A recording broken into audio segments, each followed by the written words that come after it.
is it possible to combine border control with empathy? Now let me start with two reflections on borders at different parts of Europe at different times in history. One is on this border, the Finnish-Russian border. This is a personal anecdote. A few years ago, as my colleagues and myself were trying to understand ways of border management and border control, I was invited by the Finnish Border Service to Helsinki, and then we went up to the Russian border. As you know, Finland has a long, many hundreds of kilometers long land border with Russia. And as the Finnish border guards were showing us around, they had the reputation of being the most professional border guards in Europe, very well educated, very good technology, very good training. As they were showing us around, they showed us, my colleague and myself, the Finnish land border. And I looked at that, and being very impressed by what I'd heard about how Finland was dealing with matters of border control, I asked them how many people actually tried to cross it in recent years. And they said, I think last year it was 5. And my reaction was like yours. I said, wait a moment. You just gave me 3 days of lectures how brilliant your border service is, how well trained, how good your technology, your equipment for the winter, your dogs, how well you train them, how well you treat them.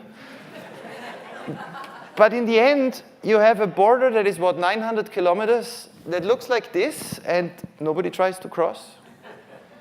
To which they said, well, you know, people don't get to the border because what you don't see is behind those trees, there is the old Soviet border, which hadn't actually been dismantled, and which was still staffed by an institution called the FSB, which is the successor to the former KGB, with a few thousand people and 2 lines of high fences, and so that's why nobody comes. So I looked at them and said, so just so that I understand this really well, if people would come to this little fence of yours,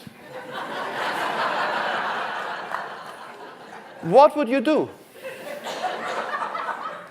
And they said, well, we would try to identify where they were, who they were, and then we would ask them what they wanted. And if they said they wanted to apply for asylum, we would let them in. So from that moment on, this was a few years ago, I remembered reading statistics on border control and the expertise of border managers with this in mind. That the reason the Finnish border guards actually, if anybody would have come, would have been legally obliged to let them in, was this.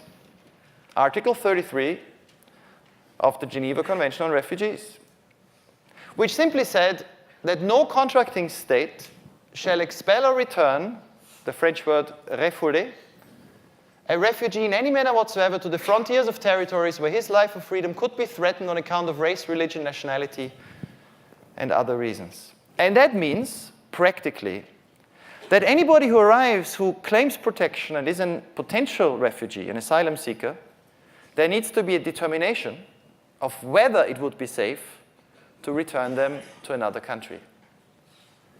Now, where does this come from? This is a very powerful statement because essentially it means that anybody who comes to your borders, you're obliged, if they say they apply for protection, you're obliged to let them in. This comes from experiences, among other things, from this border. That's a border I know very well. That's where my grandfather comes from, the area in the Alps, in the west of Austria, bordering Switzerland. That's the Rhine, that is the division between Switzerland and Austria. It's today a Schengen border, which means there is no border control whatsoever. But a few decades ago, this border was one of many deadly borders in Europe. In 1938, March, the National Socialist regime of Adolf Hitler marched its troops into Austria, and from one night to the next, Austria became a place for at least 200,000 Austrian Jews of extreme danger. Persecution started immediately. Terrible atrocities started immediately. And suddenly, the Swiss border, because all the other borders were already beginning to be closed, was one of the few where people tried to escape. But at that time, the Swiss government, only a few days after the so-called Anschluss, made a secret decision that it would do whatever it took to repel and return people trying to cross from Austria, Germany into Switzerland. And remember, Switzerland at that time was one of very few democracies left in Europe. And so border guards were dispatched.